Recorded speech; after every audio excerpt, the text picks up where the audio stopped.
Meus irmãos, muita paz, muita luz a nós todos.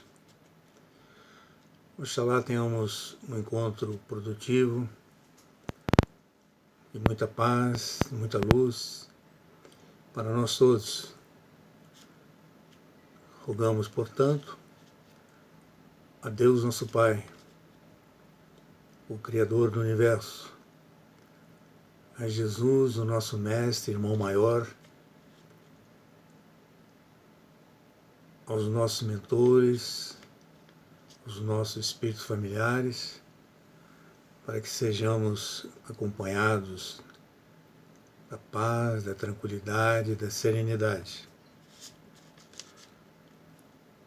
Na noite de hoje, temos como tema para a nossa meditação e reflexão a mensagem 159 do livro Pão Nosso, que tem o título A Posse do Reino, que é uma mensagem da autoria do Espírito de Emmanuel e que foi recebida, psicografada por Francisco Cândido Xavier.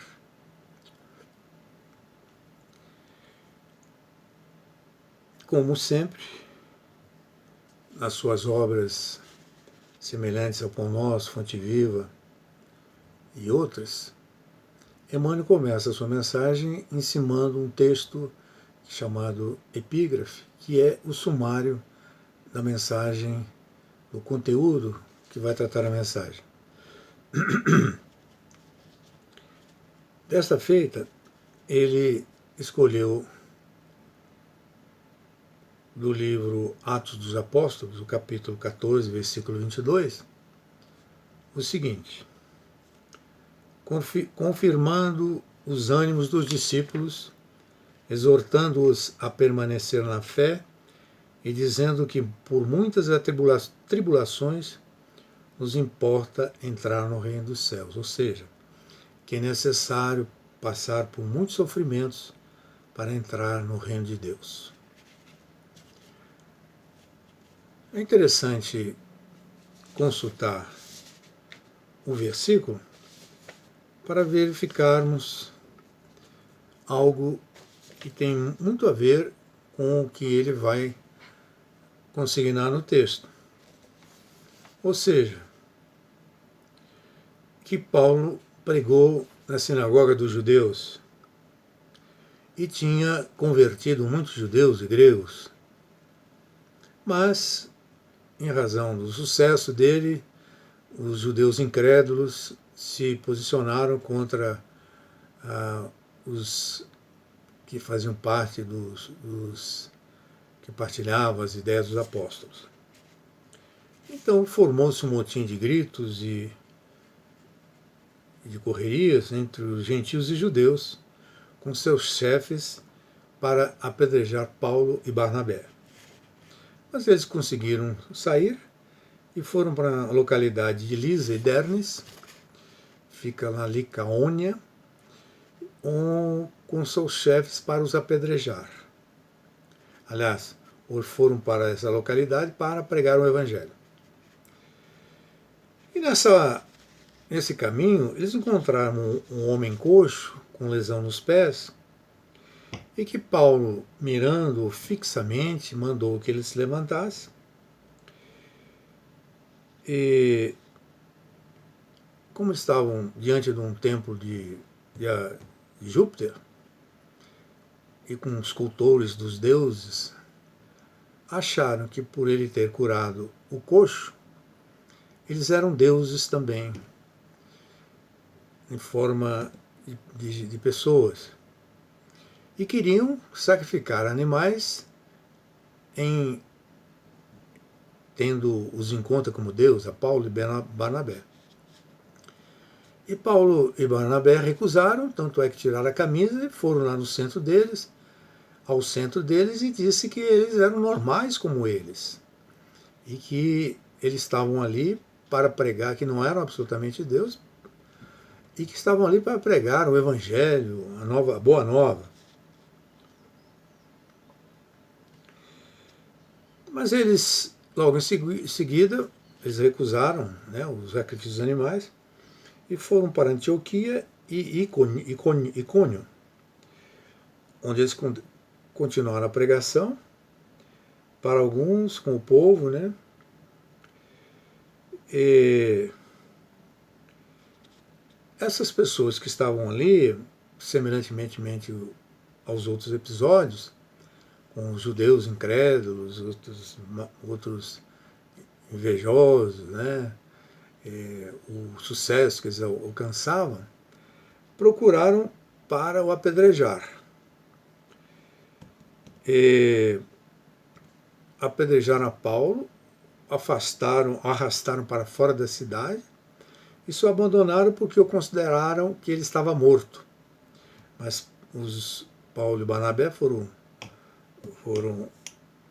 socorridos pelos apóstolos, que os tiraram de fora da cidade e continuaram a sua pregação. Mas é nesse momento, quando eles são salvos pelos discípulos, que eles dizem, confirmando os corações dos discípulos, né, ou seja, não do que ele estivesse falando, animou os corações dos discípulos e exortando-os a perseverar na fé, e que por muitas tribulações é necessário entrarmos no reino dos céus, ou seja, que é necessário passar por muitos sofrimentos para entrarmos no reino dos céus.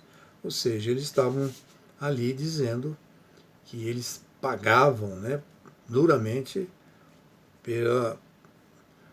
porque era necessário passar por isso para entrar no reino dos céus. Emmanuel comenta severamente essa passagem e a sua mensagem é vazada nesse teor de severidade. Porque ele logo diz, o Evangelho ninguém engana. Ninguém engana em seus ensinamentos, o que é a grande verdade. Né? Se for a lei de Deus, ama a Deus sobre todas as coisas e o próximo como a ti mesmo. E não tem dúvida, né? Está acessível a qualquer pessoa. Mas Emmanuel prossegue no parágrafo 2, que é vulgar a preocupação dos crentes tentando subornar as forças divinas. Vejam bem, a palavra suborno, né, aqui aparece. E subornando as forças divinas, né? Um negócio, oferecendo vantagens. Né? O suborno é isso. E prossegue, não será, no entanto, ao preço de muitas missas, muitos hinos ou muitas sessões psíquicas que o homem efetuará a sublime aquisição de espiritualidade excelsa. Ou seja, o suborno seriam muitas missas, muitos hinos ou muitas sessões psíquicas, objetivando a aquisição da espiritualidade excelsa. Portanto, ele se dirige às crenças e, muito especificamente, à crença espírita. As muitas sessões psíquicas dizem respeito às atividades espíritas. Portanto, ele se insurge para realçar que o homem tenta utilizar esses meios ou acha que vai encontrar a sua sublimação através de trabalhos dessa ordem. Ele ressalva que normalmente toda atividade, essas que se desenvolvem nos tempos, deve ser de auxílio, de fundamento, de ânimo para as criaturas. No entanto, ele frisa muito, né? Compete a cada individualidade humana o esforço iluminativo, ou seja, cabe a cada um o esforço iluminativo. Não se pode transferir para outra criatura esse esforço. Cabe-nos a nós trabalharmos pela nossa iluminação e que não se consegue pelo número de sessões que você frequenta, ou as missas, ou hinos que você frequenta. Então a Boa Nova não distribui indulgências a preço do mundo e a criatura encontra inúmeros caminhos para a ascensão, como efetivamente falando da doutrina espírita, encontra numerosos caminhos para nós ascendermos, né? Como realmente lá um capítulo especial no Evangelho segundo o Espiritismo, fora da caridade não há salvação, né? A caridade pontifica na atividade dos espíritas. Ela tem que ser a prática do bem em todos os sentidos, em todas as instâncias, de todas as formas e todas as maneiras. A caridade de ajudar, de amparar o seu irmão do caminho. Faz-nos lembrar, nessa altura, um caso que ouvimos lá do Triângulo Mineiro, em que surgiu uma oradora, uma mulher de grande talento, e que a princípio começou fazendo palestra em pequenos centros, mas a sua fama alastrou-se, e chegou uma oportunidade, chegou uma ocasião que os centros que ela falava, que ela discorria, não comportava um número de pessoas que desejavam assisti-la, né? Assisti-la. E ela era muito inspirada, tinha uma voz magnética, de grande beleza, de estética incontestável, cabelos longos até os ombros, e muito inspirada fazia suas palestras lá no Triângulo Mineiro. Acontece que, para a surpresa de muitos, depois de um certo tempo, ela caiu no mutismo, uma espécie de depressão, que não havia possibilidade nenhuma dela continuar fazendo suas palestras, né? Caiu numa fragilidade mental, emocional, e não tinha condições. Como tinha muitos amigos, granjeou muitos amigos, foi levada a Uberaba à presença de Francisco Cândido Xavier. Francisco Cândido Xavier, dando oportunidade à manifestação de Bezerra de Menezes, disse que aquela oradora ela estava na mesma situação quando antes dela encarnar. Quando ela estava se preparando para encarnar, ela se apresentava assim no plano espiritual. E tendo nascido num meio espírita, ingressou na oratória, nas palestras. E interessante, igualmente, perguntaram a ela como é que você caiu nessa situação se as suas palestras eram tão transcendentes, tão vigorosas, trazia multidões, quantas pessoas foram beneficiadas com elas, né? Aí ela disse assim, olha, eu fazia as palestras, uma voz fraca, sumida, mas não sentia nada. Não sentia nada. Assim, já parece que esse exemplo nos dá uma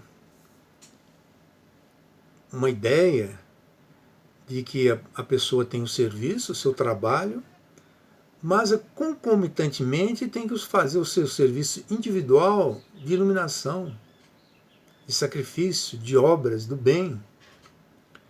Porque a nossa irmã certamente nasceu num lar espírita, foi abençoada com os talentos da oratória, né, a sua presença física.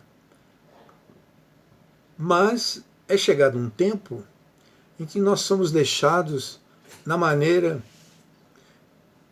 que erramos, na maneira que criamos impedimentos para nós mesmos, como o caso dos suicidas. Tem uma hora que voltam, são envolvidos pelo mesmo clima, pelo mesmo construção mental, né, que eles viviam antigamente, para verificar se é aquele momento que eles superam, né, com, com aquilo que eles aprenderam, com aquilo que eles realizaram. A nossa irmã entregou-se à oratória, mas não realizou esforços, obras do bem para garantir a sua carreira até o final, né?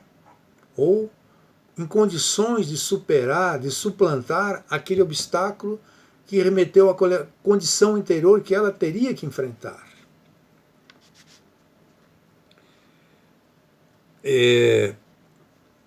Sem dúvida alguma, mais uma vez, aquilo que Emmanuel aqui fala no texto, a entrada é a posse na herança eterna se verificará através de justos testemunhos. Aquilo que acontece com Paulo, nesse Atos capítulo 14, é o testemunho que Paulo dá. Porque ele, a primeira vez, quiseram apedrejar, ele conseguiu sair. A segunda, o apedreja juntamente com Barnabé, é dado como morto, né, é salvo pelos apóstolos, e, no entanto, ele continua a sua obra, ele continua em favor do Cristo. Desde o dia em que tem através da sua visão mediúnica, ele encontra com Cristo na estrada de Damasco, ele entende, né, que ficou um homem, a cegueira o veio o visitar, porque ele era cego mesmo. E quando Ananias retira-lhe a cegueira, ele a passa a enxergar a figura de Jesus não mais como um inimigo que levou a ordenar a matança de Estevão, a morte de Estevão.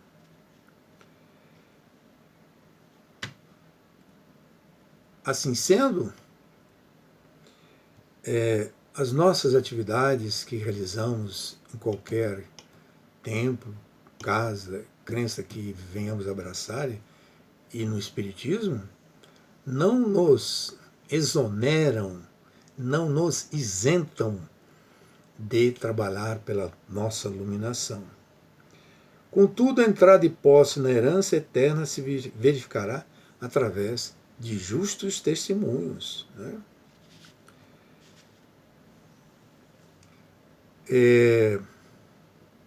Nesse momento,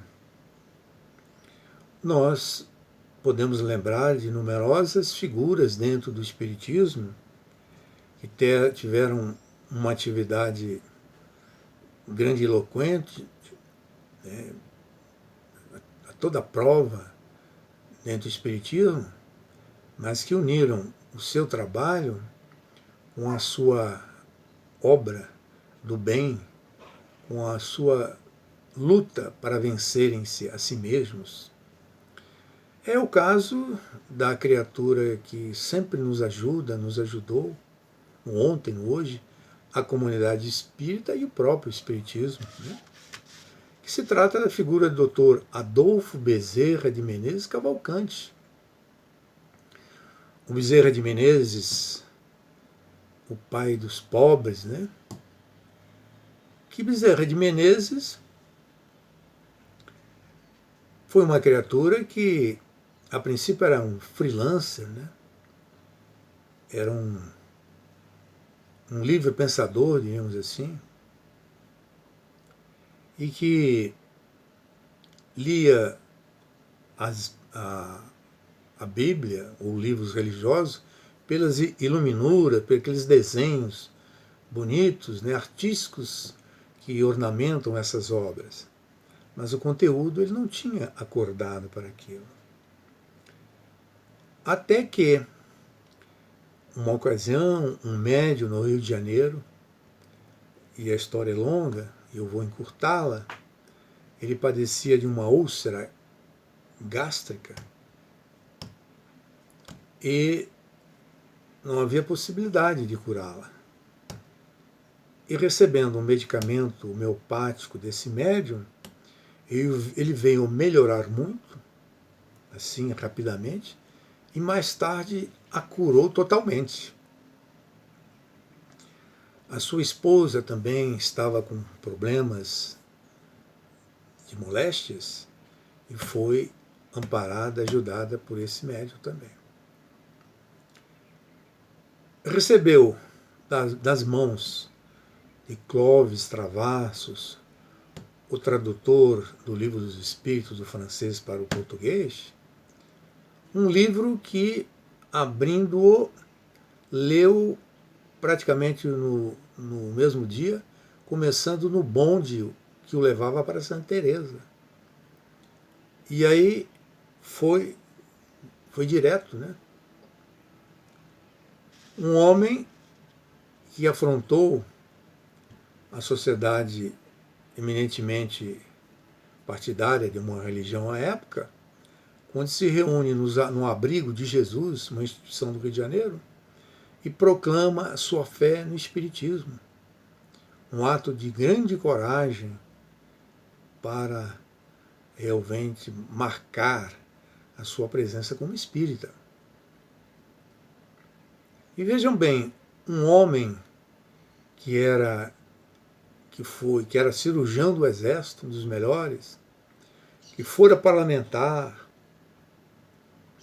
e que vai a público declinar da sua crença religiosa, considerando as oposições que o espiritismo, principalmente naquela época, tinha, ele estava se expondo, ele estava fazendo um sacrifício, porque os espíritas eram discriminados,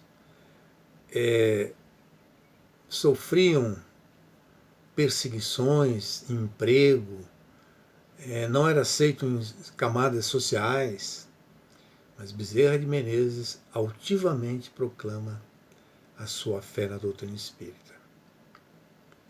Vejam bem, um homem cirurgião do exército, parlamentar, com uma atuação rica, elogiosa no parlamento, e que vai ser convidado para presidir a Federação Espírita Brasileira, à época,